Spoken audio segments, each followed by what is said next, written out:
Pretty funny when you think about the breakfast cereal we consumed as kids, because there really wasn't much nutrition in them. They were just kind of variations of sugar. But we didn't think too much of it back then because that's the way it was for every family and just the way it was at the time. But thanks to Magic Spoon, it doesn't have to be like that anymore, because in Magic Spoon cereals, check this out. 0 grams of sugar, 13 to 14 grams of protein, and only 4 net grams of carbs in each serving. And there's only 140 calories in a serving. Keto-friendly, gluten-free, grain-free, soy-free, and low-carb. And you can build your own box from available flavors such as cocoa, fruity, frosted, peanut butter, blueberry, and cinnamon. And it gets even better than that, because 2 flavors that were introduced for a limited time in cookies and cream and maple waffle, well, now, just like 90s British boy band Take That, they're back for good. So it doesn't matter if you're a Robbie, a Gary, a Howard, a Mark, or a Jason, you can indulge your favorite Magic Spoon cereal and know that it not only tastes great, it's great for you. Go to magicspoon.com/nodunks to grab a custom bundle of cereal and try it out today. And be sure to use our promo code NODUNKS at checkout to save $5 off your order. And Magic Spoon is so confident in their product, it's backed with a 100% happiness guarantee. So if you don't like it for any reason, they'll refund your money, no questions asked. So it really will be a case of whatever I said, whatever I did, I didn't mean it. I just want my money back for good, and you'll get it. Remember, get your next delicious bowl of guilt-free cereal at magicspoon.com/nodunks and use the code NODUNKS to save $5 off. Thank you, Magic Spoon, for sponsoring this episode. If you're like me, you're currently experiencing painful trapped gas. Join me in this quick yoga session to get the energy flowing and release in peace. Let's begin in tabletop with our wrists under our shoulders, knees under hips. Engage with the breath as we inhale, gaze down, rounding through the spine for cat pose.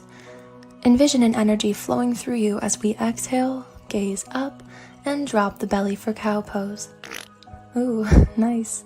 When you're ready, we'll tuck the toes, pushing the hips up for downward facing dog. Pedal through the feet, walking it out. Now gently lift the left heel, keeping the hips square, and we pulse, pulse, pulse. Now open your hips as you bend and twist your left leg.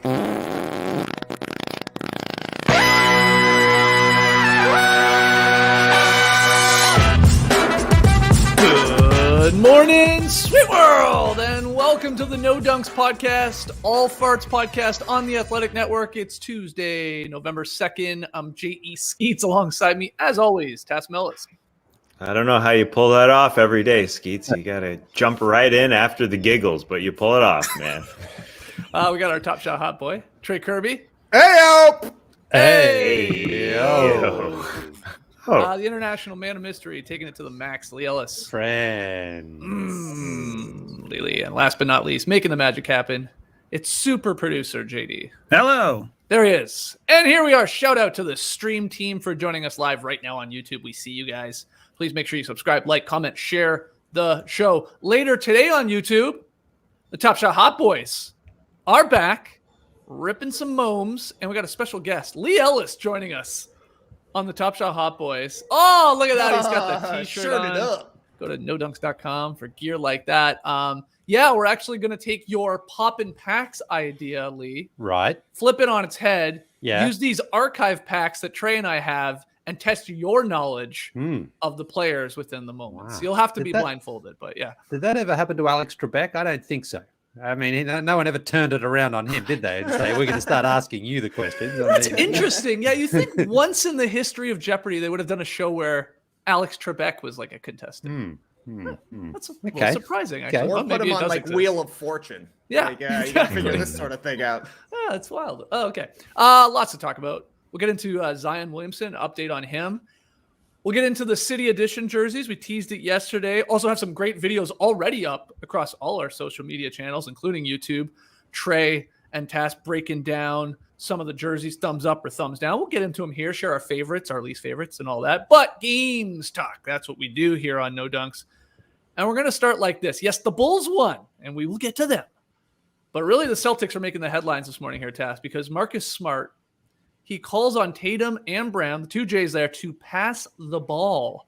after the Celtics lose their third straight, a complete meltdown, a collapse against the red hot Chicago Bulls. But are we panicking here if you're a Celtics fan with this loss, the start to the season, and what now Smart is saying?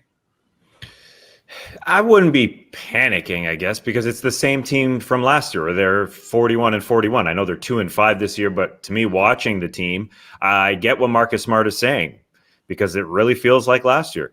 Your two top heavy guys, your two big scorers are shooting all the shots, and that's okay. If you think about it, when you look across the NBA, best players should shoot the most. That being said, I get what he's saying. Like, let's look at the Clippers situation. You got Paul George and Kawhi Leonard taking all the shots there, but they all like each other. They all play together, and those guys allow others like Reggie Jackson to go off in the first quarter and second quarter and do their thing, and then they take over late. So I get what Marcus Smart is saying. It really does feel like this team thinks it's a little bit better than it is. They peaked in the bubble and they went to that Eastern Conference Finals. Then they decided to play like this where Tatum and Brown are the 1A and 1B on this team, and everybody else kind of hangs out. But I think it speaks to a bigger problem on this team. It's that when you don't play that way offensively, then it bleeds into your defense. That's where they lost in this game. Nobody really wants to work hard on the defensive end, and the Bulls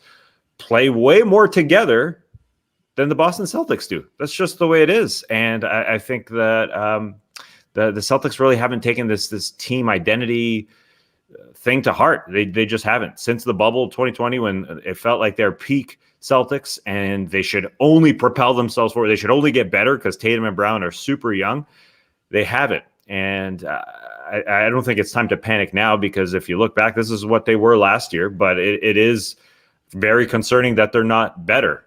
I know, Skeets, you were high on them coming into this year, thinking that they would bounce back. Me too. Jason Tatum missed a bunch of time last year. I thought that was a part of it. So did Jaylen Brown. But it is the same team. And I do think Marcus Smart has something there. I think he is right. Ime Udoka, as a rookie head coach, said we're going to move the ball more in the preseason.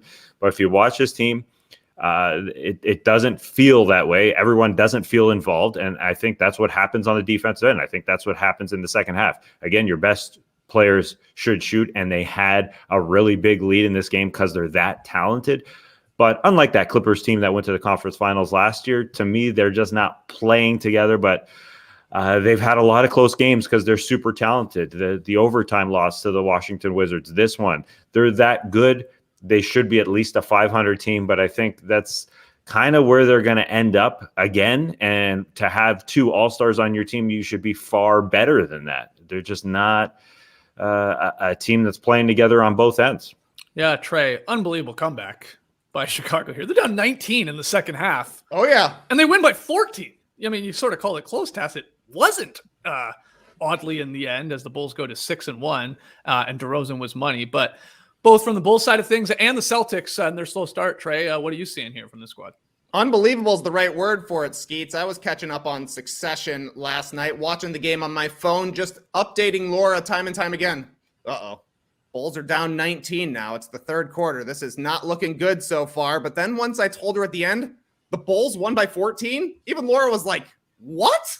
They won by 14? An incredible fourth quarter, because Marcus Smart is 100% right about this. Tatum and Brown do not pass the ball unless it's a last resort sort of thing. And that's exactly what was happening last night. The Bulls got very smart with the way they were attacking Jason Tatum. Basically, anytime he would go deep into his bag to start his moves, that's when the double would come. Then he's either going into a whole bunch of traffic or kicking out to a guy who's kind of just standing there and watching him dribbling, because that's what the other four Celtics do when either Jason Tatum or Jaylen Brown is handling the ball. They were both giving the Bulls the business through the first three quarters. I thought both of them were really solid. Obviously, Jaylen Brown got really hot from three at one point, but once the Bulls dug in defensively and started double teaming and really digging down and getting their deflections on, getting their steals on, and just reaching in and getting the ball out, that's when things really, really changed. And I mean, it's Tatum and Brown have both improved a lot since they've gotten to the NBA. But one thing that has come along a little bit slower is creating for others. They're both really good at getting their own shots, but they kind of duplicate what the other one is doing a little bit of the time. So I don't know. Marcus Smart is theoretically their playmaker out there. but he doesn't handle the ball in a playmaker facility. And if he is handling the ball, you're never sure if he's going to be chucking up 3-pointers as well. So yeah, the Celtics completely fell apart in the fourth quarter. I thought a lot of it was the Bulls playing good defense for sure, but the Celtics were making it kind of easy on them. Yeah, Leigh, what'd you do with this one? Did you turn it off when they were up 19 pretty late there in the third and say, okay, well, Celtics got the best of them tonight, but what'd you do? Yeah, well, I actually rewatched that fourth quarter this morning just to sort of see how it unfolded. And, the Celtics, I can understand Marcus Smart being a little upset this morning because they played badly, but that really overshadows just how good Chicago was in that fourth quarter. I mean, DeRozan again, just that mid-range game that just kills opponents because you sort of still don't expect it in today's game that a star player is just going to go to that little mid-range jumper and knock it in time and time again. And he did that. Io was fantastic as well for the Bulls last night. He's already becoming a fan favorite, I think, with Chicago because he contributes defensively.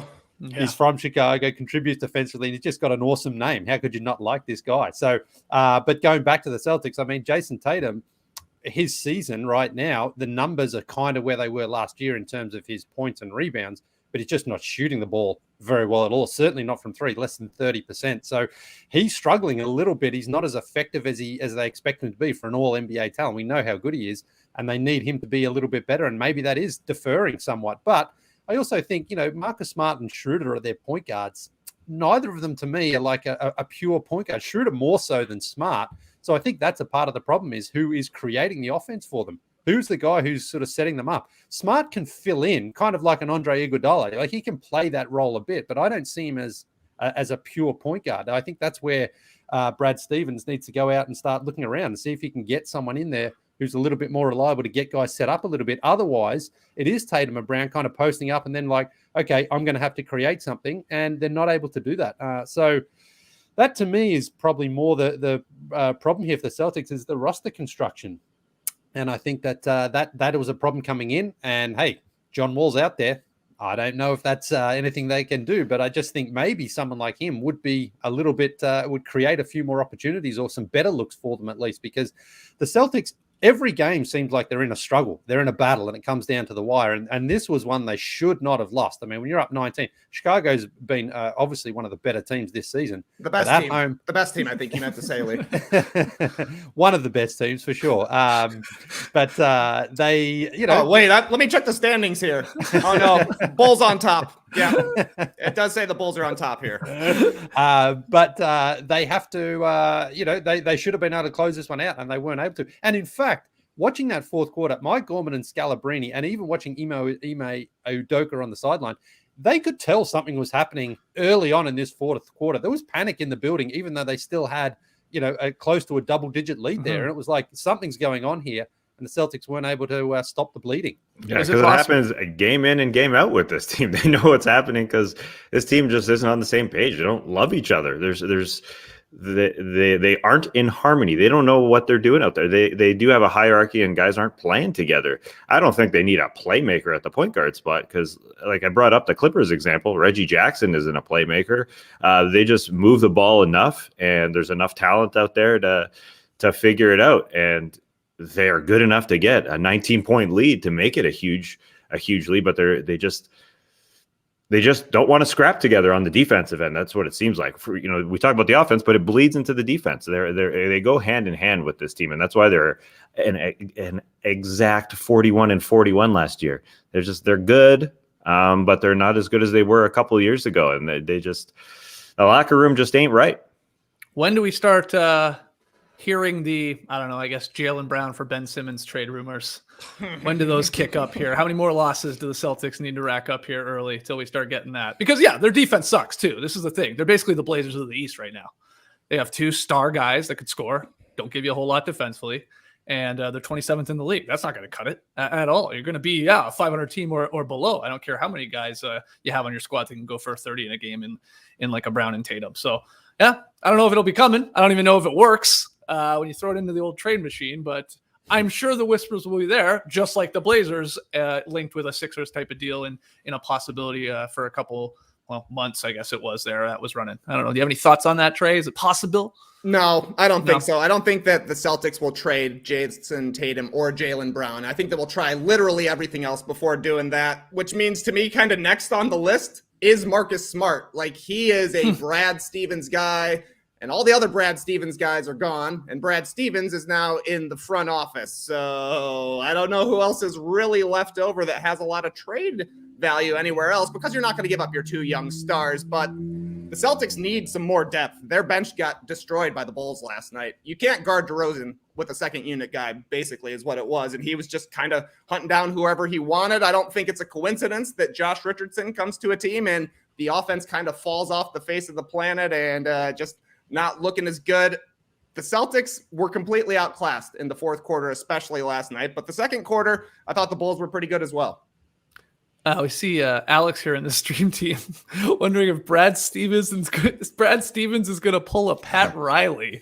I guess alluding to the fact that he would fire Udoka and take over again, sort of like Riley with Stan Van Gundy back in the day with the Miami Heat, go on to win a title. I don't see that happening. Well, Marcus Smart just signed that extension too, so I'm not even sure he's eligible to be traded. Maybe it may be early on, but yeah, I mean, they just signed him, 4 years and $80 million, I think, in the offseason. So that is Brad Stevens' guy. I mean, it'd be tough for him to cut bait with him this early into the season and lump it on Marcus Smart. Marcus Smart wasn't ranting, by the way. I didn't think. No. He was pointing out, like, that's what we do. And he's like, Tatum went 1 for 8 in the fourth quarter there. I mean, he he was forcing a lot of the action. He has done that in a lot of games. Sometimes he comes through, sometimes he doesn't. But they just weren't stopping anyone, like Trey said. I mean, they gave him 128 points last night in regulation. That's a ton. And DeRozan was cooking them, like killing them, like switch it up. Maybe the defensive game plan on them. I mean, we saw what the Knicks try to do, and to some success, at least, like forcing the ball out of their hands. But I wasn't seeing any of that from the Boston Celtics last night. When the ball was out of the big guy's hands, whether it was Levine or DeRozan, it was going to Vucevic, and he was doing a great job of finding guys on the perimeter. You saw DeRozan hit 2 corner threes. The bench was going absolutely crazy. And I mean, that's just how it is sometimes in the NBA, where the points start piling up and suddenly DeMar DeRozan, not a great 3-point shooter, can't miss from the corner. The Celtics got to figure out something fast, just because this is going to be a packed Eastern Conference. There's going to be a lot of teams around that 500 mark, and they seem to be one of them. But if you're losing these games against teams you're theoretically going to be competing with down the line, not good. Yeah. Have we had a players-only meeting yet in the NBA? The Wizards had one, but in the preseason, I thought. Okay. Yeah, you're right. Now look at them; they're fine. And I know. I mean, that's what I'm saying. The Celtics might have to call a players-only meeting here, and a little airing of grievances. Smart doing it in the media. That's fine. And you're right, Leigh. Like, he said what he said. I don't think he went overboard and sort of massaged it a little bit. He wasn't just lambasting them. But yeah, it's a rough start, because I'm with you, Tass. I did think they were going to be. I thought they were being slept on a little bit. There wasn't a lot of talk about the Celtics in the sort of preseason chatter. It was about all the other teams that would be on the rise in the East, and I thought they were getting overlooked a little bit, and I guess I was wrong so far through 7 games. Yeah, to me, I thought it would resemble a little bit of the Miami Heat, because the Celtics went to the conference finals in the bubble. The Heat went to the finals, obviously. Heat took a step back last year, so did the Celtics, and I thought the Celtics would somehow, with Big Al coming over, Al Horford coming, that there would be enough veteran leadership to glue the incredible talents that they have together. 2 All-Stars at the top. But I think the key thing from Marcus Smart's rant, answer, whatever you want to call it, was he said, I just want to play basketball. And to him, what they're doing right now isn't playing basketball. Right. I don't think that the Jason Tatum 8 shots in the fourth quarter is all that horrendous if you play a different way for the first 3 quarters. The Bulls ran over them in the fourth quarter. They could do whatever they wanted to this team that just didn't have any fight, grit, stop it, get to the corners, don't let Zach LaVine do whatever the heck he wants. But yeah, Vooch was great, and I know we've talked about the Celtics a ton, but yeah, the Bulls bench again coming through, a team that wants to play together versus a team that doesn't. But yeah, I thought some way, somehow, the Celtics roster would figure out a way, but they don't have it right now. And yeah, Marcus Smart's mad. He just wants to play basketball. Alex G, who we shared your comment here earlier in the show, he says he's going to be telling his friends that we displayed his message on the stream. Alex, get your friends watching the show. Get your friends subscribed to No Dunks on YouTube. You be a friend to us, Alex. Okay, but great message. I like the Pat Riley, Stan Van Gundy callback there here, maybe with a Brad and Udoka. Okay, anything else on the Bulls, Trey, that you want to slip in here? You're riding high, man. You gotta enjoy it. That's 6-1, the best team, Leigh Ellis, in the NBA. But any other notes from this one before we move on? Just interesting to note that it wasn't I who put the Bulls in as the number one and chose to lead them. And it's interesting to note that a team is completely falling apart after losing to the Chicago Bulls. You might all even say they are back. They are indeed. All right, well, let's go to the other team that we always talk about on this show. They had a good night too in MSG. It was OG, baby, going for a career best 36 points as the Raptors bing-bonged the Knicks 113-104. And Leigh is going to talk about this one first. What is going on here? This is teamwork. This is sharing the ball. Yeah. No ball hogs here. Leigh, what do you want to start with the Raptors? Impressive win, I thought, in New York. Plenty of things you could point out. I'm going to go specifically to the third quarter because Nick Nurse did not make a single substitution at all in that third quarter. And the Raptors outscored the Knicks 38-22.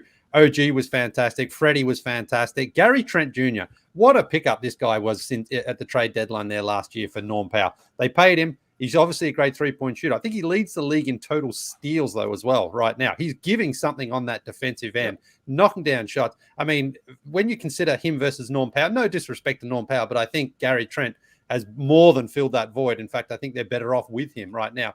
And he was great. But OG was the star of this game. I mean, 36 points, hitting those threes. That step back, he's got that little side sort of a step back shot there, knocking that in. And then defending on Julius Randle had an incredible first quarter, 18 points, but only, I think, 4 the rest of the way. Really shut down the Knicks. And this was sort of similar to that Celtics-Bulls game, except it happened a little bit earlier, the comeback for the Raptors. They took over this one. And in the end, was a very, very comfortable victory. So super impressive performance. I think Svi Mihailuk's been really good too for the Raptors. Ken Birch, another guy coming in. I mean, he's kind of taking Precious's minutes there. I think Nick Nurse deservedly so. Yeah, I think this game. That was a great call by Nurse to go away from Precious. Precious is he's going to get his opportunity because he's a different player. But he went with Kem last night, and Kem I thought was really, really good. So when you imagine the best possible version of Pascal Siakam joining this team, Raptors could be pretty good. Scotty Barnes didn't play last night either. So this was probably their most impressive win on the season because it was in New York, a place that's been tough to win this season. Bad start from the Raptors. Picked it up in that third quarter especially, and then did close it out in the fourth. So OG gets the flowers this morning, but there were a lot of guys who played really well for the Raptors last night and all chipped in. And that bench I thought was fantastic, starting with Birch from the bench. That's right. Cass, what'd you see in this Raps victory? They know what they're doing. It didn't take long. I just want to salivate over these guys. They just are, it took them a few games, but they're comfortable with their roles now. Everybody's shot, other than Precious Achiuwa, is coming from the right place. Ken Birch is ridiculously solid. I think that's why they signed him to that contract in the offseason. He was hurt to start the year, but he should be putting Precious Achiuwa in the role that Precious should have, and that's coming off the bench. But the Knicks should be a little bit peeved with themselves after starting 5-0. They've had 2 games in a row where they played 2 teams that didn't have their top 2 players, Zion Williamson, Brandon Ingram on Saturday. They barely pulled it out there, and now with Pascal Siakam and Scotty Barnes, let's throw him into the second best player role for the Toronto Raptors. Why the heck not? He's that good. But when you see OG Anunoby have a game like that, you can't call him that. But OG is not, he shouldn't be scoring you 36 points on a night, but sometimes that talent level shows through with OG. And that's the thing with OG and Pascal and Barnes and Fred. Not necessarily a number 1 guy on there for a championship team, but that's why the Raptors, do it by committee and can get by. And then you have, I think, Birch going in that 5th spot, with Gary Trent Jr. They just know what they're doing. If Birch knows what he's doing, the proper roles, not taking excessive shots like Precious has been. I think he got a little bit ahead of himself this season to start the year. He took 9 shots in 17 minutes in this game.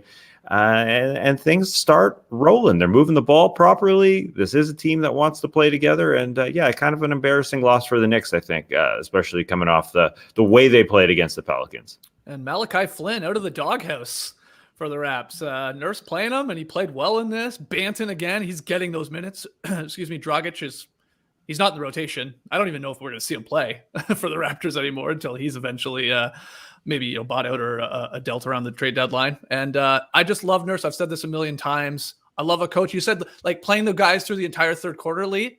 A lot of coaches just wouldn't do it because get stuck in your ways. Bring the guys in. That's when we do it at this minute mark. He from game to game, he really will just try things. And if it's working, he continues to go with it. And he found sort of the right lineups and the right guys last night. Again, like you guys said, bringing Birch in for Precious, giving those minutes to Flynn and Banton again. And it worked. Awesome victory. And OG was a beast after Randall was killing them. Dominating them in the first quarter of this game, but went real quiet in a hurry. Trey, I don't know if you got a chance to watch the highlights or watch this game. Anything to add to this one? A lot of quads when you're talking about OG Anunoby versus Julius Randle. Those are some thick trunks, some Birch trunks. Yeah, real tale of two halves. Anunoby's been great. He's got so much more balance driving to the hoop, so he's able to finish, and he's getting these free throw attempts. Didn't shoot the ball well from three, but you love to see him trying to up his volume and theoretically up his percentages as well. Did see a clip of the Knicks broadcast where Mike Breen dropped a bing bong. Yeah. Oh, tough one for the Knicks to lose when Mike Breen finally drops a bing bong. Hate to see it, but the Raptors 21-3 advantage in fast break points. 17 Knicks turnovers turned into 20 Raptors points. The Raps are not a great offensive team in the half court. So to be able to put up 20 just running the floor is huge. That's how you pull off a win against one of the better teams in the league. All right, let's keep going here. We'll go to the Sixers getting a victory over the Blazers. But the story really from this one is Damian Lillard struggling again in that loss, Trey. 7 for 20 from the field, 2 for 9 from three. He's averaging career lows in points, field goal percentage, 3-point shooting. He's under 19 points per game. He was putting up 19 points per game as a rookie in this league. So it's really weird. He talked about it after the game. He said, I always look at struggles as an opportunity to show my true character. But this is getting strange at this point. And now we're hearing whispers that it is the ball. It's the ball, it is baby. Wilson after all. But this is a bad loss for the Blazers with no Embiid, no Tobias Harris, who's a late scratch, obviously no Simmons, and no Danny Green too, and they still lose this game. Yeah. Brutal loss, honestly, for the Blazers. And Skeets, I think you're right. I kind of do think maybe it's a little bit of the Wilson. Nobody wants to say it because we're loving the wedgies, but Paul George said it last night, said there's been the ball doesn't have the softness that he was expecting, and CJ McCollum, big time in the players union, says they're going to be getting feedback from around the league regarding it. And I have a feeling who he's going to be asking number one. Hey, Damian Lillard, I noticed that this is already the fourth time this season you've taken 20 plus shots and made 8 or fewer. Is the ball messing with you? Yeah, it really is. Hey, I should ask you, CJ, is the ball messing with you? Yeah, I went 8 for 20 last night. That's why we lost to the 76ers, missing 2 starters. And like you're saying, Skeets, Danny Green left early, and obviously Ben Simmons isn't playing. The defense, it's not going to be there. It's just not going to be there. They're bottom 10 again. And last night, Seth Curry was just going at CJ McCollum every single time down the court, and he was scoring pretty easily, or they were getting into rotations, and Furkan Korkmaz ended up with a wide open shot. Lillard can't shoot this poorly, and the Blazers expect to win. That's kind of what it comes down to. They are going to be a team that's really right there on the margins, and their advantage is Damian Lillard playing MVP basketball. That has not yet been the case. Georges Niang was playing MVP basketball. He was literally getting MVP chance last night. He bodied Lillard for a basket as well. The Blazers, a full-strength Blazers team, looked like they were the least talented team against this random 76er squad that came out last night. Bad stuff for Portland. I just started thinking about, somehow McCollum and the players union convincing the league to get rid of the Wilson balls, and what would happen to the Bulls if that was the case. Maybe the Wilson is having a positive impact on the league-leading Chicago Bulls. They would be putting up a fight. DeRozan and LaVine be like, no way, I'm not getting rid of this. I mean, maybe so, but Zach LaVine was, 27 points per game on 50-49 last year, so it doesn't seem to be the ball that's the thing for him. He's just really good.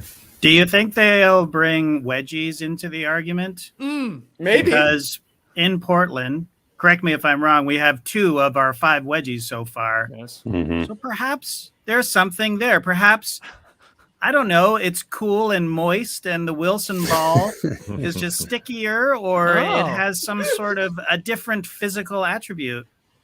And then conversely, it's cool and dry in Chicago. So perhaps, I don't know, I'm just throwing it out there. Yeah, maybe the ball is helping them, giving them a little bit of an advantage. I'm just throwing it out there. Okay. Well, that's why you're here, JD. I buy it. Insight. Yeah, I don't know. Maybe you should, before every game, like you line up like 10 different balls, JD, and not just like actual different balls of the same brand. Right. You know, we got a rubber ball that you can give to like an 8-year-old. Yeah. We got a bowling ball. Shout out to Sets. You know, and then you get to decide as the home team what you want to roll with that night.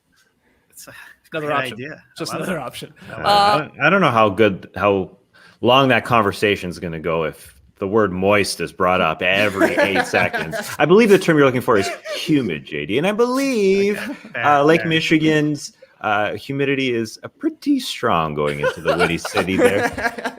But it's moist, it's humid. You bring up a good point. Again, let's have a call. That's what that audio only NBA channel we've always been waiting for is for. The players union talking to the league.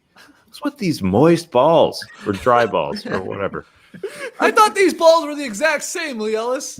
That's exactly the exact same. They are exact same material, measurements, everything. It just says Wilson instead of Spalding. Now, I did have a Spalding. I do have an indoor-outdoor Spalding I shoot on at home. I bought the Wilson. I have to say, honestly, doesn't really make that much of a difference. I prefer the Wilson though. So, you know, I don't know why. If it makes no difference, well, it's just honestly the Spalding outdoor one. I'll take a photo for him if you like. I mean, it is just a tiny bit more.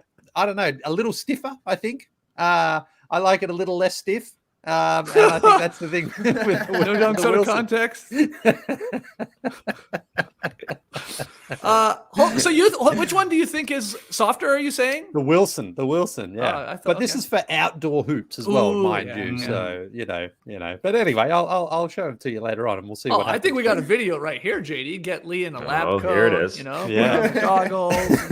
Have him test it out. Put the ball in a plastic bag. Have him dribble around a little bit. That's a callback for some of you. But back to the Blazers here, Leigh, and to Lillard. I mean, if you watch the game or even see highlights, he does look like in shock with what's going on. Like he's in disbelief. It's like you've had those nights where you've played hoops and you're just like, for whatever reason, the damn thing won't go in.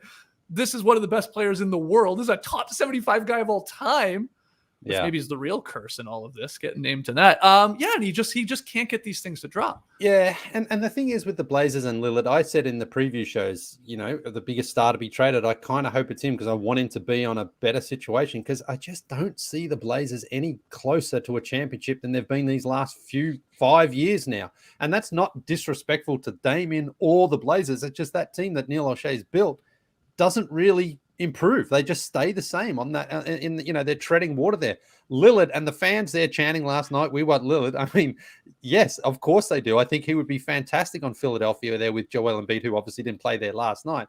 But there's just no way that deal's happening straight up for Ben Simmons. I mean, maybe some other way if the Blazers decide to completely, blow things up. Lillard, I just think also would benefit from a change of environment, a new team. And I think he would be a really good piece there in Philadelphia. But as for the Blazers, and I don't want the angry Blazers fans to come after me because I'm not saying it, as disrespectful to you. I'm just saying Seth Curry is better than Damian Lillard, man. Just get. Did you see Andre Drummond last night? The way he looked like the all-star that they got him on the minimum deal for like $2.8 million or something like that. Andre Drummond last night looked like the star that we kind of he's teased us with in the past. A player who can pass the ball, who can defend, who can score. He just looked energized. And I think part of the reason was because he's like, well, I'm getting all the minutes tonight. And he went out there and lit it up. But the Blazers, this is not a game they can afford to lose. I mean, how many more people need to be missing from the other team for them to go out? They're at full strength and they couldn't get the win. So, I just would like to see Lillard in a different situation. I love his game. I love him. I love Portland. Great city. But it's time to move on, I think. Don't like them together anymore. No. Drummond, though, 14 points, 15 boards, 7 assists, 5 steals, and a block, 0 turnovers as well. Task for, like Leigh mentioned, a guy they got for nothing, but, no Embiid, so he gets those minutes. Yeah, it was one of those games for the Philadelphia 76ers where NBA players who don't usually get time have this one game where they get to start, and Andre Drummond and Georges Niang coming off the bench and doing things that they don't usually do. They play up a little bit better than themselves. They played together. They were excited to move the ball together. This was a horrendous loss for the Blazers, but I don't think they're too far away from being a decent team. Coming into this game, they're 3-3. They should absolutely take care of a Joel Embiidless and Tobias Harrisless team. They have to. But, it is one of those games where the other team doesn't have stars and you don't play defense all that well. It was just a screen for Furkan Korkmaz. Here he comes and it goes down. Georges Niang just because they're moving the ball and he's got a little pep in his step, he has a step on everybody. I mean, Georges Niang is not a ball handler by any means. He was playing a backup center. If I was out there on an NBA floor, I think I could be Georges Niang. It's just pound, and throw your shoulder down and throw it up to the hoop and score. That's all that was happening. So they're bottom 10 in defense right now. Coming into this game or coming into the season, you just want them to be sort of middle of the pack. And then they would be fine because they have a good offense. So coming in, to me, they're 21st right now. They're 3-3 coming into this game. If they get the win, we're talking about an entirely different team. But Damian Lillard, it has nothing to do with the ball to me. He's just not able to finish right now. And he has gone through a stretch like this before. Earlier this year, this calendar year, he had a 10-game stretch in April where he shot 37%. He's got a 7-game stretch right now that he's in the midst of, shooting 35%. He gets to the lane and he's got a little flick of the wrist, little finger roll, left-handed finish that he should be finishing, and it just rolls off the rim. Things are just not going his way. It is frustrating to watch on both ends. They obviously should have won this game, but the defense is frustrating. There's a lot going on, but Damian Lillard is not going to ask for a trade. He's dropping rhymes, dropping lyrics about staying in Portland, right? How can he be asked to be traded right now when the album is hot? He can't.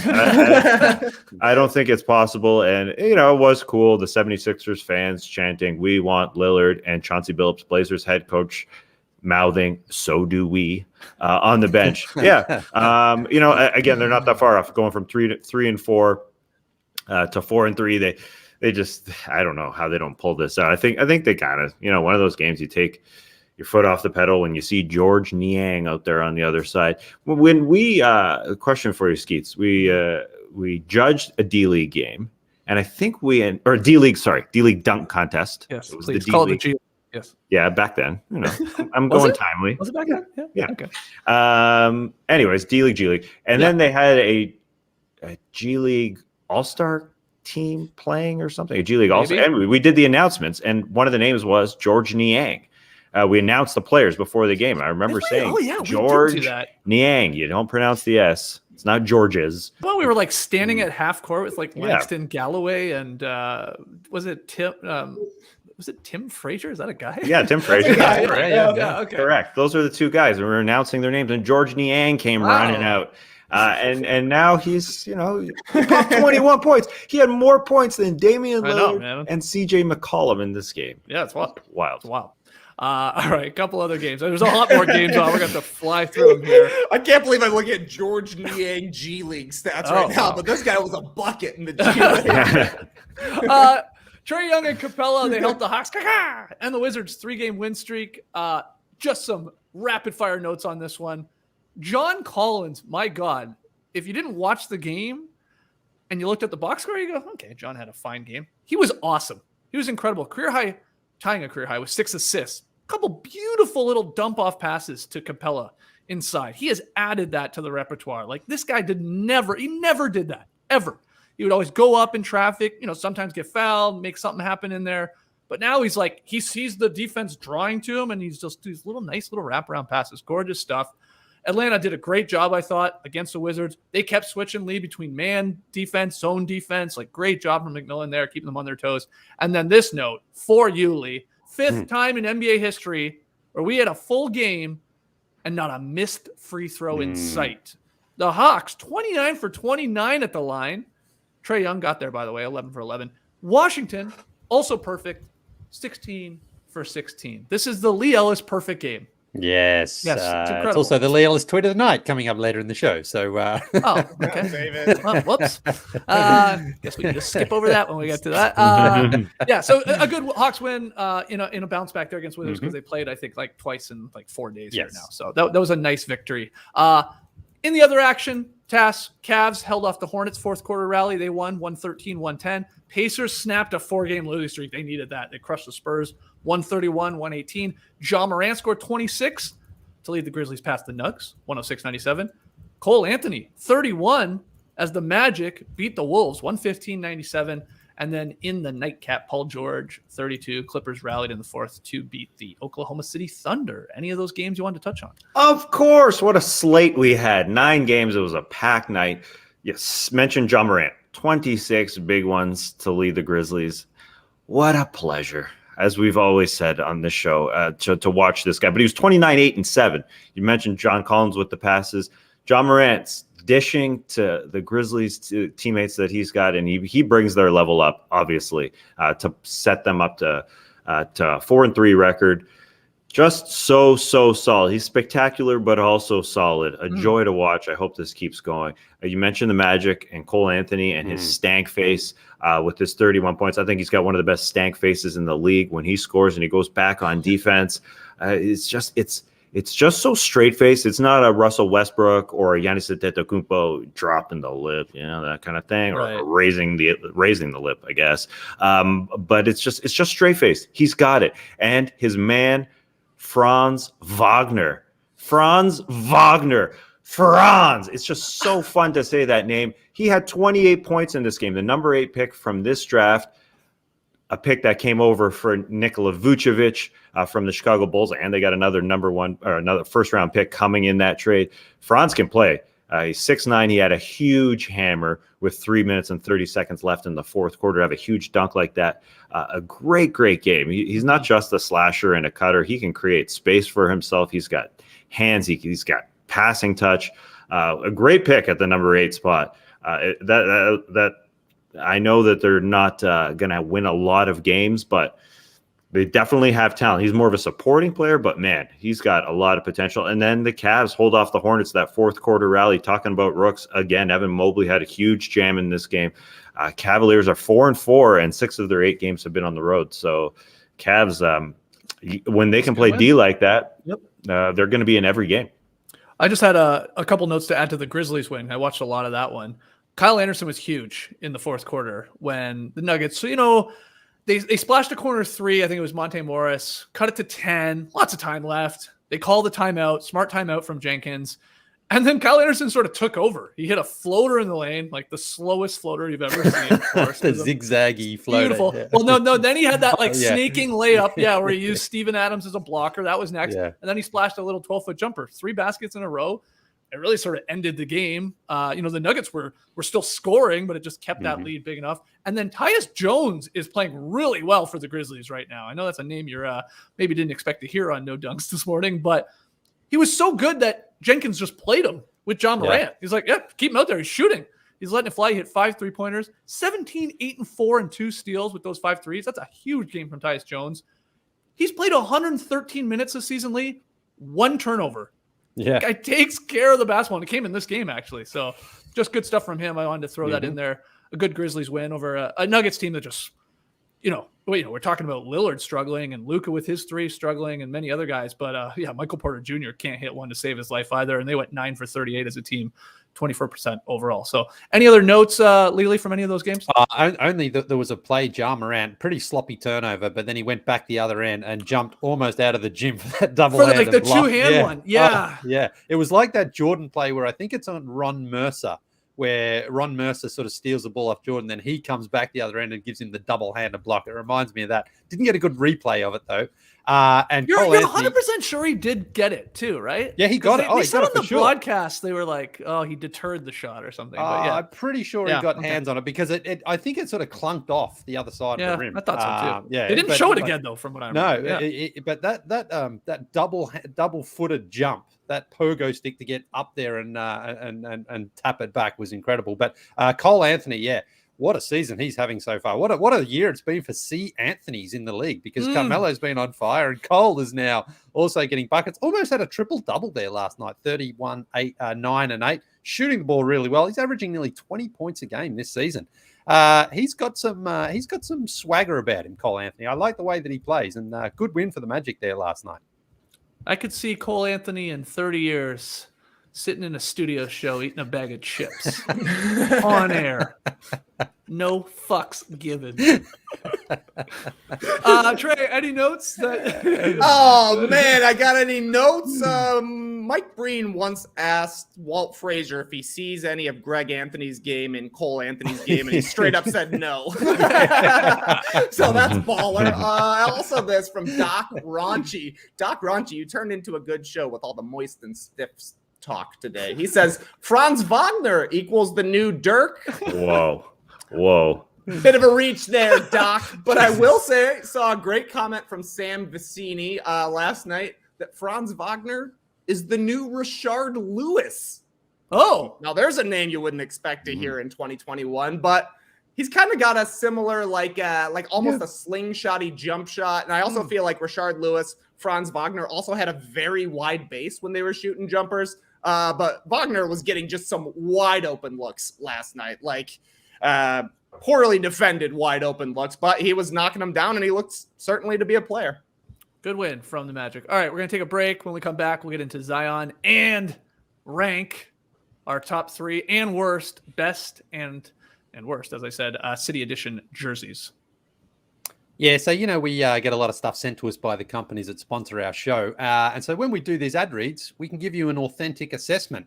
And sometimes when the product is sent to us, though, my wife swoops in and grabs it and starts using it. So sometimes it can be a bit of a race between us to pick up that delivery before the other one sees it first. But when it comes to Allbird wool runners, no problems with me, because, of course, we don't have the same size shoe. And she wasn't happy because she's been after a pair of these for a while. So when she found the package and opened it, and I was just sitting back just going, you wait till you see what's in there. Not happy. But I can see why she was so annoyed. These are some of the most comfortable shoes you can wear. You can run in them if you want. You can walk. You can wear them out stylishly. They're very adaptable, very versatile. Sometimes I'm wearing these out stylishly. Excuse me. I'm wearing these stylishly. I sometimes shoot hoops in them. And the other day, I was even wearing my Allbirds at a Halloween party in this park, and it was quite muddy. Normally, that would kind of bother me. But the good thing about Allbirds, chuck them in the washing machine, and they're as good as new after you've washed them. That's incredible for a pair of shoes. Usually, once they get that mud on them, that mud can then dry up and they get a bit muddy, a bit worn looking. Not the case with Allbirds. Actually, the best part of Allbirds is it's a carbon neutral company, thanks to sustainable practices like using neutral materials and purchasing carbon offsets. So it's actually good for the environment as well. Comfortable, stylish, versatile, environmentally friendly. Go and get yourself a pair. Start the season off right with a pair of wool runners from Allbirds. Find your own pair of wool runners. This is for my wife at allbirds.com today. That's ALLBIRDS.com. Not too long ago, I got asked to attend a destination wedding in Hawaii. Not only was I asked to be in the wedding party, I'm such a good guy and quality friend that I got called up to the big leagues. That's right, Tassie. Best man. I'm so angry right now. I didn't even get asked to be in a bridal party. Trey, the best man. Jeez. Did the groom get so excited that he forgot to clarify I was the best man and had to text me less than a minute after we got off the phone? You know he did. Nonetheless, still the best man in Hawaii. And while I'm very excited to best man this bad boy up, something else I'm really excited about is getting a new suit.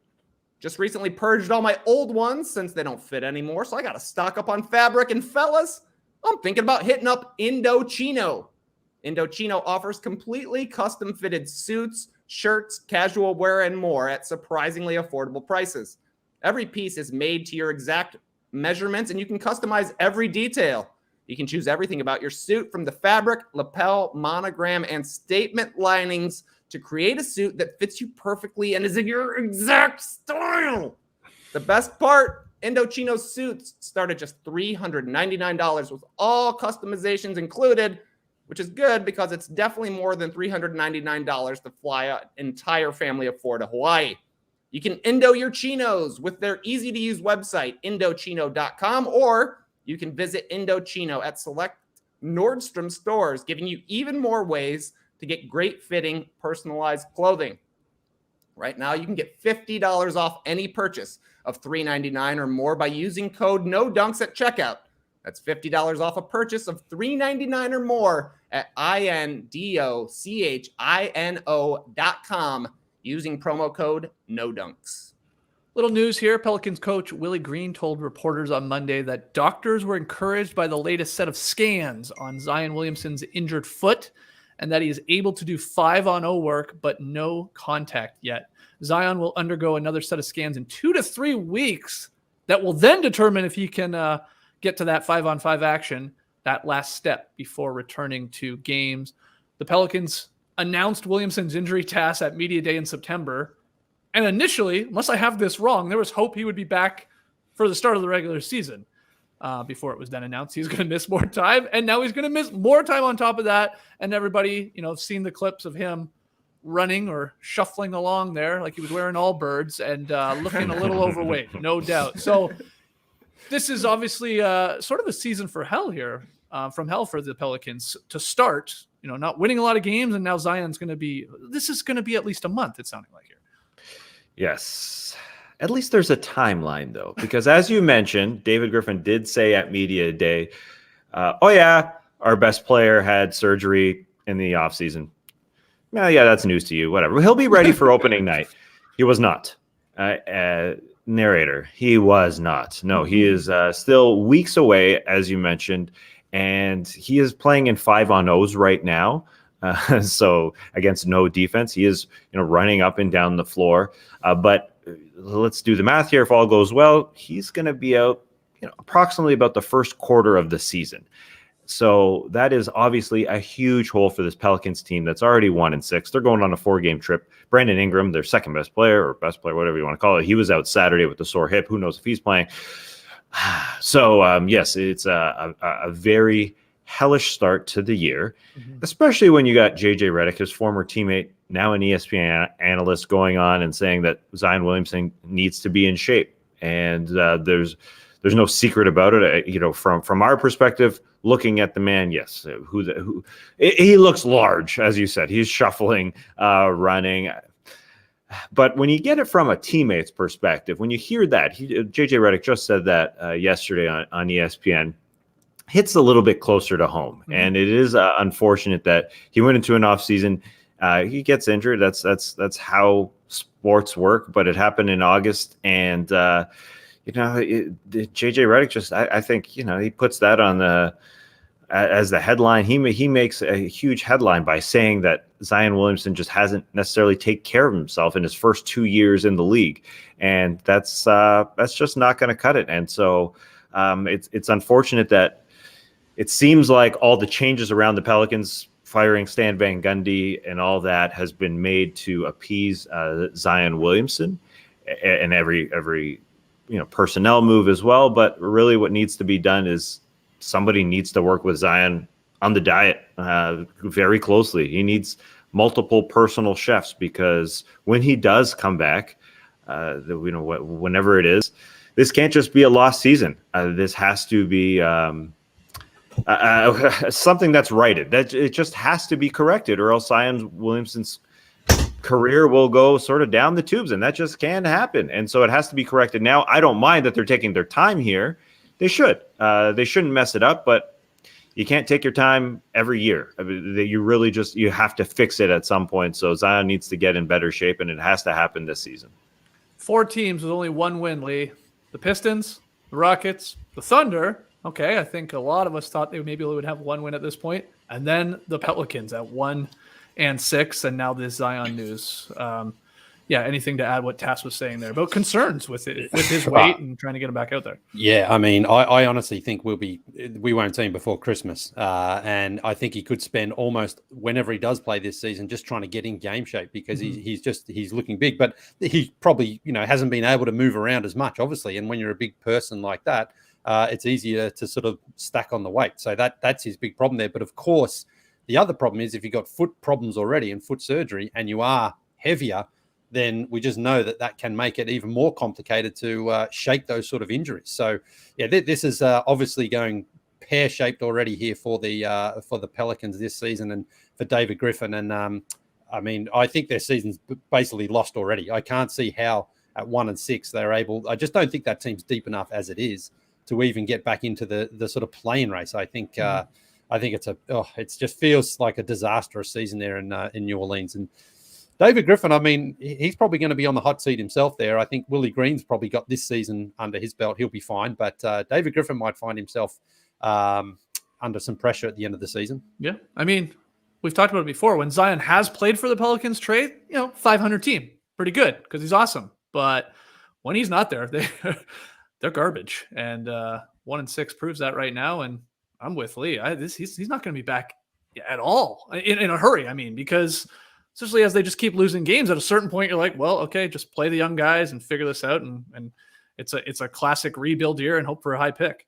Yeah, Tass mathed it out, and he said it's basically a quarter of the season, but that's only when they're like going to re-examine Zion. Yeah. We still don't know what's going to happen after all. He gets his second set of scans, or I'm sure this is probably number 78 or whatever number. But the next time we actually get some sort of an update, that's 20 games into the season.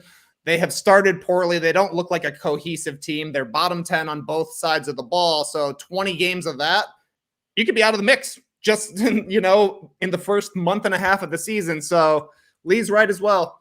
Dave Griffin's got to be feeling not too great about this from a job security standpoint, because the longer Zion's out, the worse the Pelicans are going to be, the worse their record's going to be.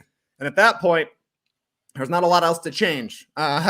They've changed the coach a bunch of times. They've changed the players a few times.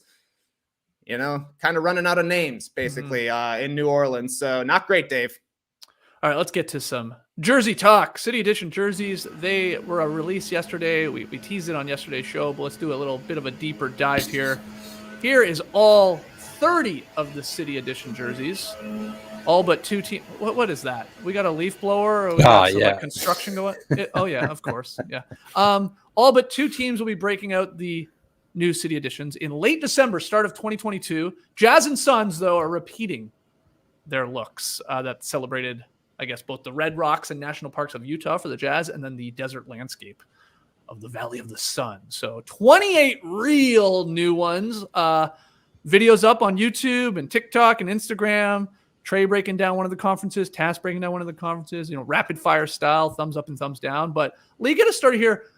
Who are your top 3 City Edition jerseys? And JD, just so you know, I'll help out here in terms of bringing up these photos. So Leigh, have at it first. What's your favorite of these new City Edition jerseys? I really like the Atlanta Hawks one. It really feels like sort of mid-90s Hawks. That's Dikembe Mutombo, the big hawk there in the middle. I just love that golden yellow, and then the font they use to write Atlanta I think is great. When I was down at the Fortress the other week, I was actually looking for I want the t-shirt version of this. I'm definitely going to buy one because I think the t-shirt version is okay for a mid-40s man to wear to a game, not the jersey straight up. I think so. I would love to see that, and I hope they do sell them because I mean, I guess I should buy a Trey Young, but I kind of want a Bogdanovich shirt. I think I just want that. So okay. I think that's just a great. Oh, yeah. See, maybe I wouldn't. They might move him. He's not even playing. Okay, the next one I like here is the Charlotte Hornets one, because I've never really seen that font with Charlotte before, but I think the colors and the sort of match with the shorts there, with the sort of honeycomb bottom and the top, I think it looks pretty nice. I like that. Yeah, I like the Hornets colors anyway, and I think I always sort of associate that font with the Chicago Bulls from Jordan's first season. That sort of what did you call it? Like cursive script, cursive sort of stuff there. So they've sort of borrowed it. There's the Bulls. Yeah, right. Yeah, so it's sort of similar to like that, but I think they've borrowed it and done a good job with it. So I'm fine with that one. And then the last one, Indiana. I'm going with the Pacers. These have a bit of a Flojo uniform look to them, but also sort of incorporating the All-Star jerseys that we had last season, which I thought were pretty good. They sort of incorporate that indie kind of feel to them. And Indiana, historically, I think have had a pretty good strike rate as far as getting jerseys right. I think they got it right again. A little bit of a variance on the Flojos, a little bit of All-Star incorporation there. Overall, though, pretty nice colors, nice matching, and nice font as well. Boom, baby. Boom, baby. Doesn't quite have the Okay. bing bong that the Knicks do, but pretty good point from Sam Unono about the Charlotte script kind of looking like the Bulls. You may remember the Charlotte Hornets owner was at one point a Chicago Bull. Yeah. I think, Trey, you were up on these, if I remember correctly, in your breakdown, or maybe it was Tass. I can't remember who did the East and the West now. Whoever did it was up on those. I don't like these because of the font, I guess, that they went with. I think that's, for some reason, that it loses me a little bit. I like with the honeycomb and the gradient and all that, and the pinstripes too. And we should point out, like, a lot of these are like, what are they calling it? Like mixtape something? Like, well, they're basically all combinations of every jersey that a team has worn, right? So they're pulling all kinds of different elements. And I'm with Leigh. I think that the Hornets one is probably the straight up best one, just because like they've had wild uniforms throughout their franchise history. So they went extra wild with this one, which I think is kind of embracing the spirit of these 75th anniversary jerseys. Okay, we'll keep going then, Trey. What else you got on your list? A less wild one, but I do really like the Clippers jersey. Anytime you throw baby blue and orange together, McLaren style, I'm here for it. The Clippers need to completely rebrand, and this is what they should look like. This is the best jersey the Clippers have ever worn. Buffalo style. Buffalo sauce, I guess, is what that orange is out there. So I really like the Clippers.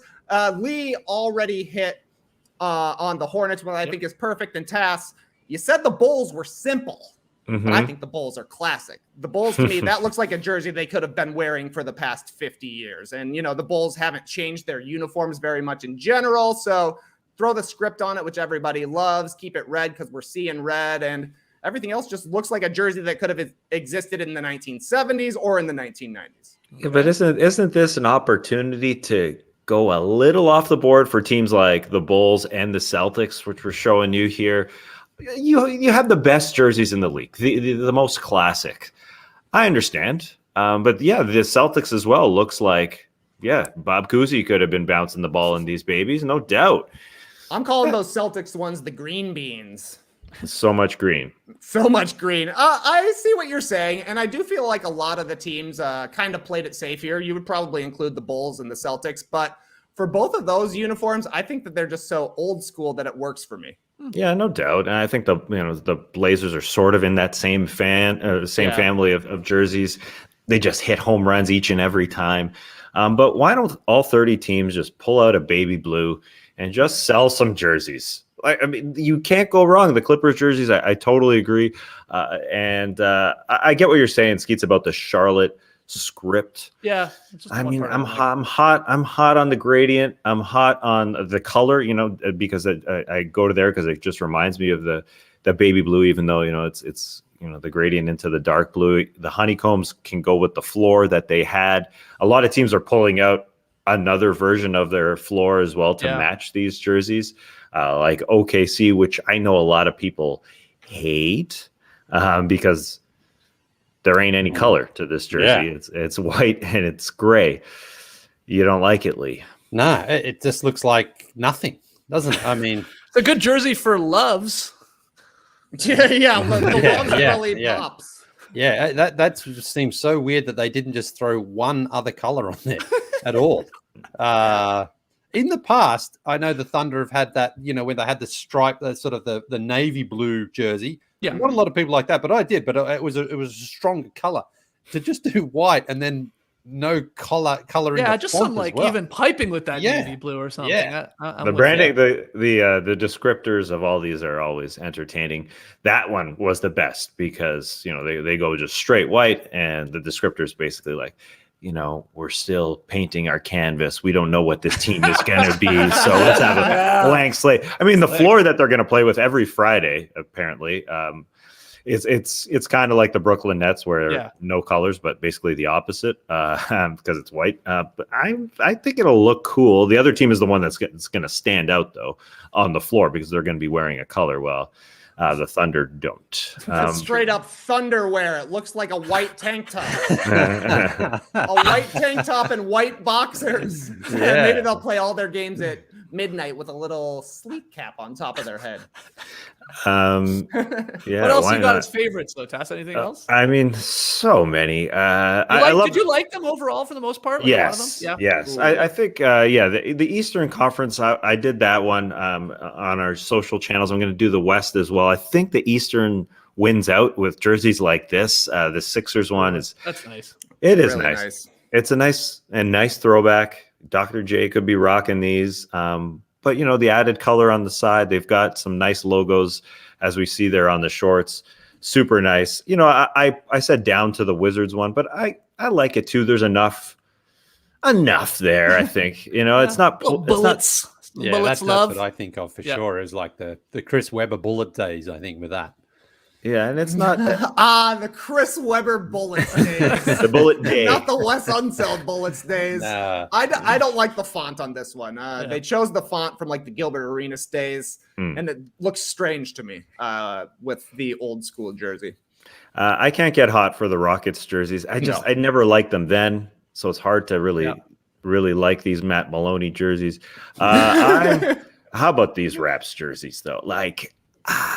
They did a nice job of blending the cartoon dino and that pattern, with the jagged pinstripes, with today's gold OVO Drake color. I know it's hard to blend the eras, but I think the OVO gold has been part of it long enough that you can execute this, and the fact that they won a championship that will never let die, even if they win one championship for the next century. Hey, they won a championship. It's wearing the cartoon dino specifically is wearing the jersey that they won the championship in. He's looking back towards that championship, but he's also dribbling forward. We're combining all of these Somebody eras. read the notes, yeah, I did, and I'm buying it. But and that's unlike this Orlando Magic jersey. This is my last one I'll comment on because it is the 90s throwback pinstripes, and they're trying to combine it with an orange color scheme that they put in the last couple of years with this silver star that they have in there. They're forced, but I bring up the Raptor one because that's what they did. They did it perfectly. This orange just isn't enough of the color scheme for me.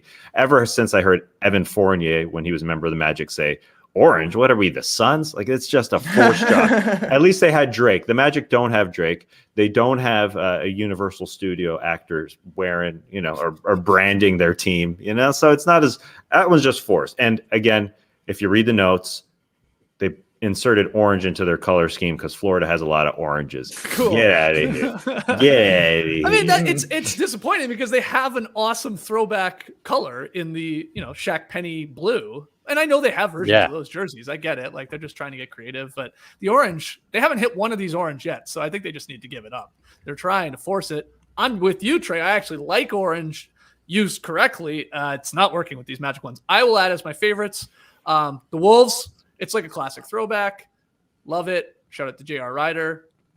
I love that color, the green and the blue and the white. And then I love that, the font there that they use for the Wolves. And it's just an awesome look. Are those like wolf claw marks on the side? Ooh, God, I hope so. Yes. I didn't read the notes.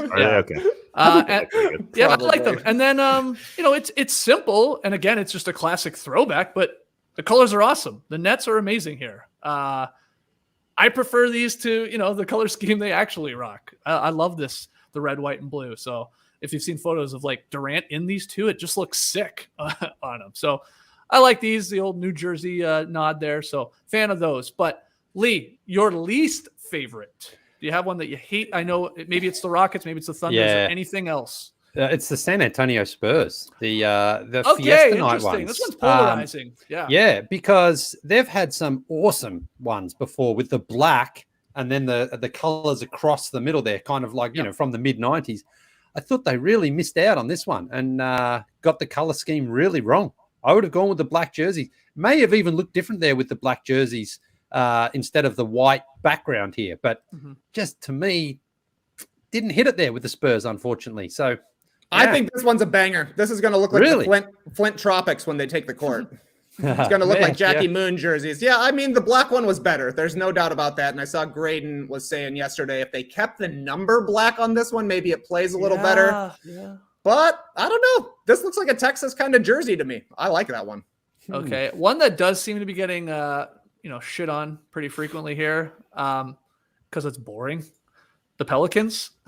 Trey, not a fan of this one, I don't think. This is barely even playing the game. I mean, this is like one step above the Jazz and the Suns, who for some reason didn't run it back. I understand it. You like your gradient jerseys, but come on, this is the 75th anniversary. Do something cool, not just a replay.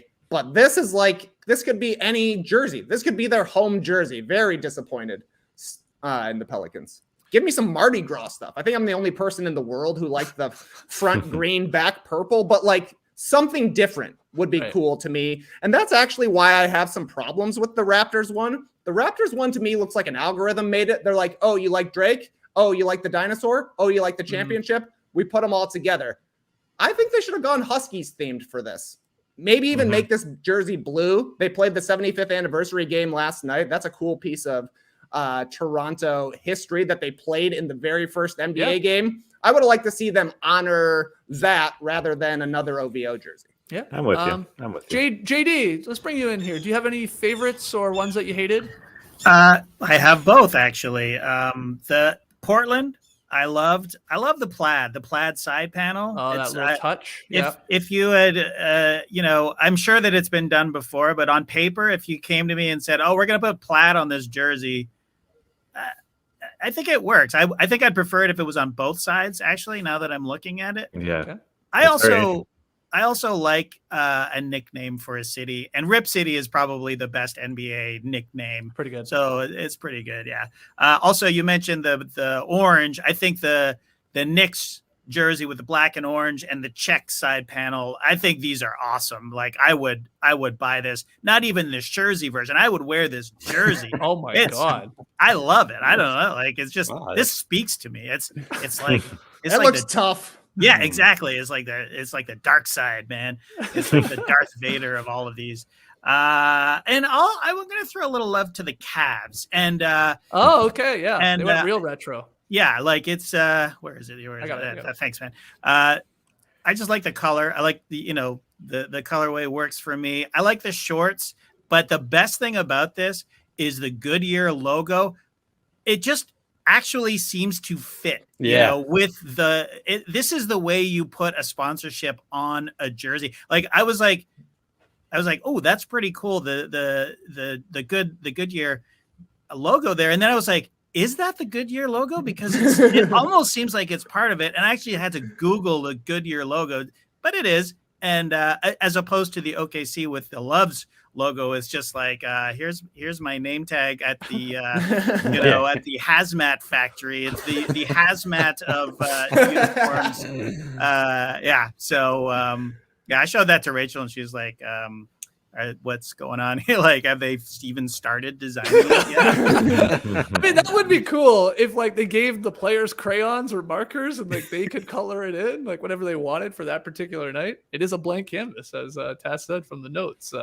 Okay, anything else you hated? I guess you got Thunder. I hate the Miami one, but I mean we've talked about it before. Yeah, we have. I mean, there's no, but I think the Spurs is pretty. There it is. The Spurs one reminds me of the Miami one, just because it seems like such a mishmash. Like it's like, oh, Photoshop. I was designing in Photoshop and I forgot to replace the Spurs logo. Like it's from a different uniform. You know what I mean? Like, so that's what I don't like. But I do agree with Trey that I think that these will look good on the court.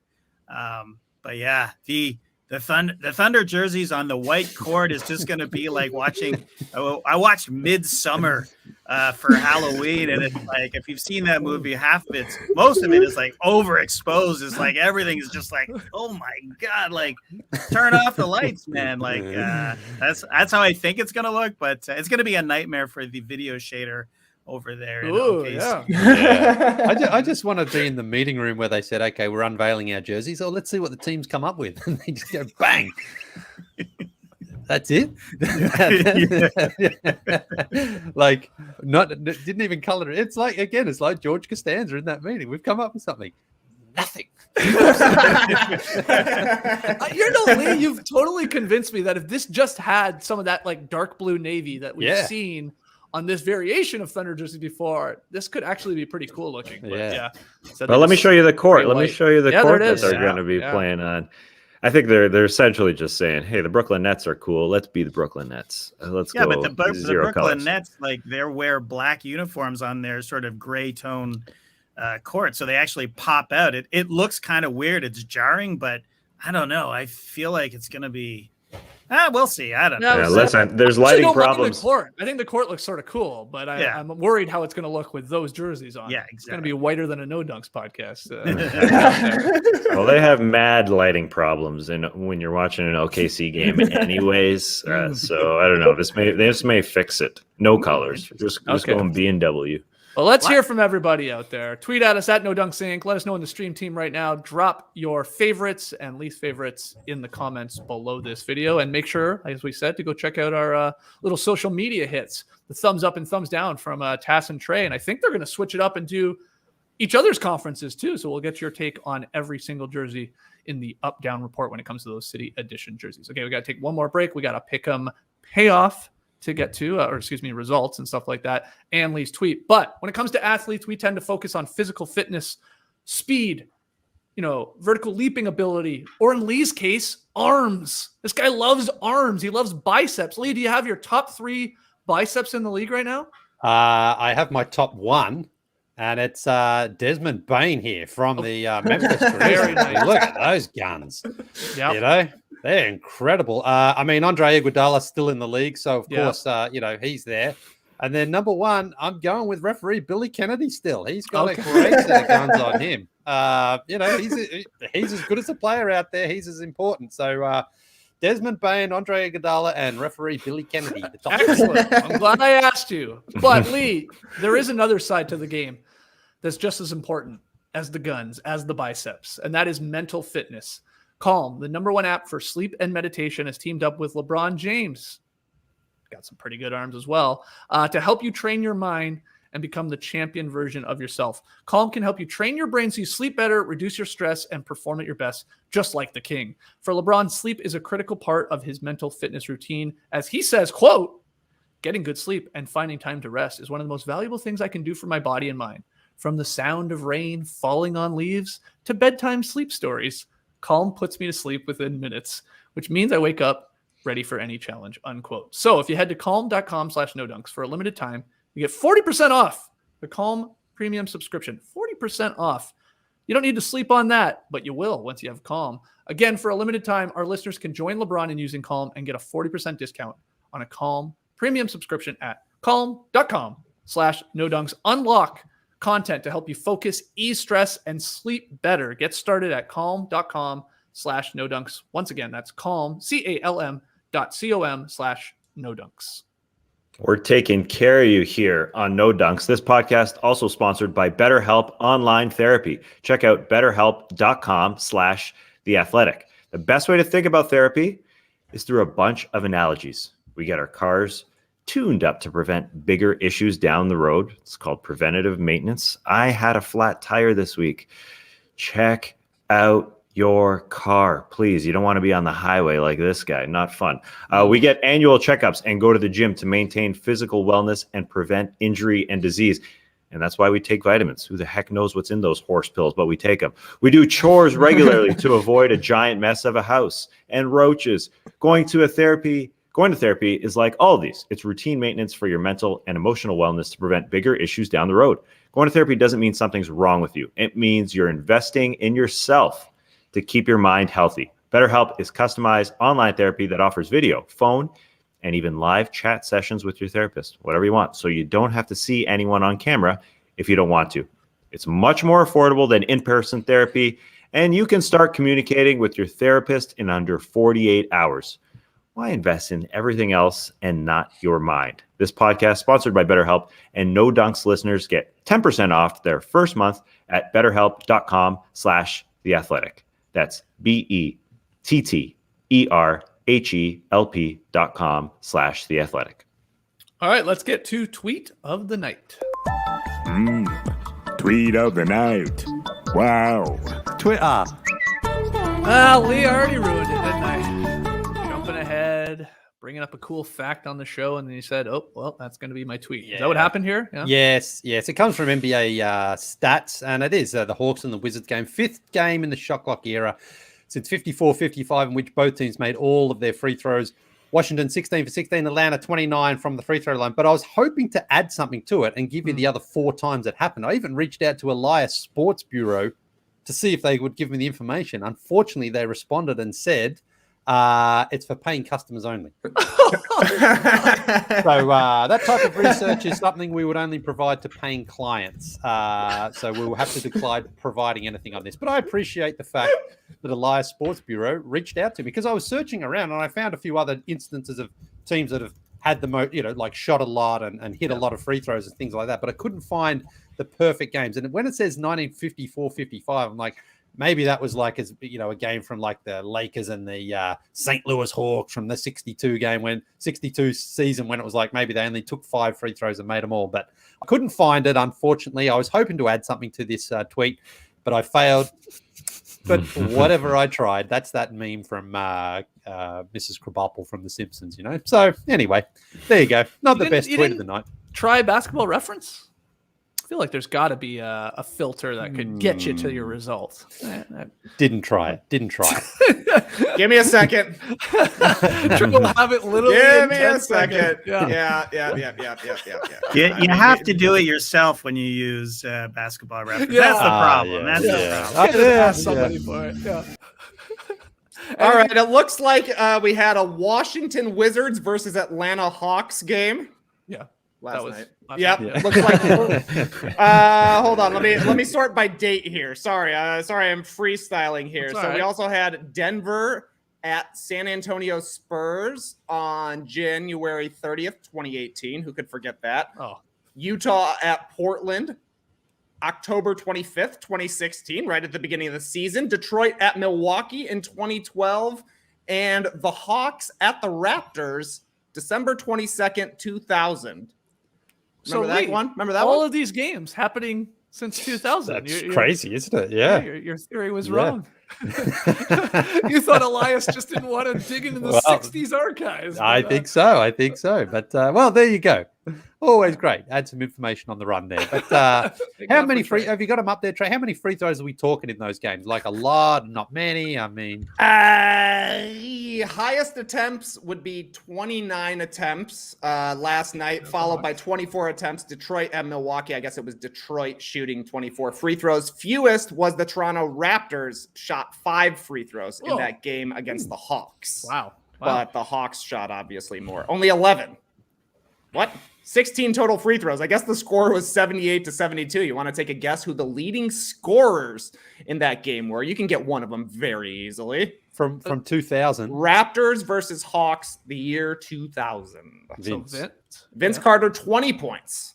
Okay, and then we got to get the Hawks guy. Then you got to get the Hawks leading scorer. May have been a Vince Carter teammate at one point, but I'm not totally sure. Probably, yeah. Wow. You know this guy for playing on the same teams as Jason Terry. Carter. There you go. Jason Terry, 19 nice. points. Yeah. And I don't think you'll probably get Rashawn McLeod, also had 19 that night for the Hawks. Wow. All right.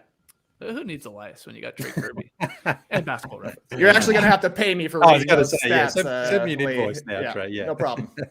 Pick 'em results from last night. It was the Nuggets-Grizzlies game. Memphis was favored at home by 1.5, and they got the victory.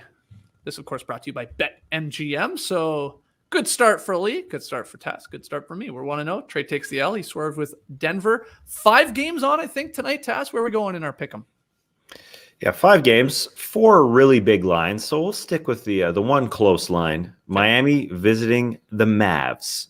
We've talked about the Mavs plenty, how they don't seem to be playing as well as their 4-2 record. They're Right. plus 1.5 points at home to the Heat, who are playing extremely well at 5-1. There were 4 teams 5-1 in the Eastern Conference going into last night. The Bulls hung on to theirs, although the Knicks and the Wiz got plopped, dropping their second game. So will the Heat be able to go into Dallas and win? Well, 3 of us think yes. But Trey doing a little swerving and thinking the Mavs can take care of business. Why do you think the Mavs are going to win, Trey? Well, last night I went with the Nuggets on an intentional swerve, and I just completely missed. This one, I'm leaning into the bean. As the last responder here, I got to go with the Mavericks. It'd be nice to change up the results from yesterday. This one's on TNT, by the way, too. Let's not forget, we got the TNT moving to Tuesday here while football's on. So Heat Mavs is the first one of the doubleheader, followed by the Pelicans and Suns. Weird games on tonight, really. Got Bucks, Pistons, Kings, Jazz, maybe, and then Rockets, Lakers at 10:30. Those are the games tonight. So if you have questions for tomorrow's show, might be a good time to slip in a little beach step in Q or two. Email them in, nodunks@theathletic.com. Tweet them in at nodunks, or leave them in the YouTube comments section below, and maybe we'll get to a couple. You never know, though, Leigh. Sometimes you look at these games, you go, oh, these are going to be brutal, and somebody gets ejected. There's a double overtime game. You never know. That's why you got to watch them. That's right. Yeah, and any team can beat any other team on any night in the NBA. There it Just is. thought that line was a little... It's a little weird. Yeah, I would have thought the Heat would have been at least 4.5-point favorites going into that one, considering the start for them this season. But yeah, who knows? I don't know if Bam's playing. I'm not sure if they've announced or not. But anyway, we'll see. Enjoy the games tonight, guys. We will be back tomorrow morning at 10 a.m. Eastern live here on YouTube if you want to join us for No Dunks Daily. Later today, though, set it off the top, Leigh is going to join us for a little Top Shot Hot Boys action with Top Shot Trey and myself, Showcase Skeets. We'll do some pop and packs, but with moments. I think it's going to be a lot of fun, Leigh. I don't know if you know how well you know the 05-06 NBA season, but that's what we're going to be dealing with here as we test your knowledge. Moments and Mo Vernies, and it should be a fun thing. Looking forward to it. Breaking into the Top Shot world. Well, Mo Verney will not be showing up, I don't think, on the Top Shot Hub. Send him an invite. Why not? You never know. You truly never know. Okay, guys, get yourself an athletic subscription. Go to theathletic.com/nodunks. Good deals to be had right now. And again, please like, comment, share the show here on YouTube. Let's get our followers up. Clipper Bros. You heard it here first. Have a great time. Turn up. Love you guys. Awesome. Thanks for joining us. And remember, I'm going to address something from earlier in the show. A lot of hate coming at us because we're talking about Georges Niang scoring 21 on the Philadelphia 76ers. And it felt maybe like we were poking fun at him. I think it's especially being focused at me because I was talking about Georges Niang and how I envisioned myself playing Georges Niang's role on a basketball team. How do you call out Georges Niang? He had a triple-double last year with the Utah Jazz. Listen, all we're saying is he shouldn't be able to do that on a basketball floor with other incredibly talented, athletic players out there. If he's in the NBA, obviously he's a great player. We support all basketball. Heck, we did the announcements for a D-League, G-League game way back in the day. It doesn't matter what league you're in, but that's why he was a great G-League player and shouldn't be as good on a basketball floor in the NBA. But anyways, he's obviously good. That's why he potted 21. Okay, see you later. Niang Gang strikes again, according to Eric One. Yeah, the Niang Gang. That's great. That's great. Embrace the day, people. You could stay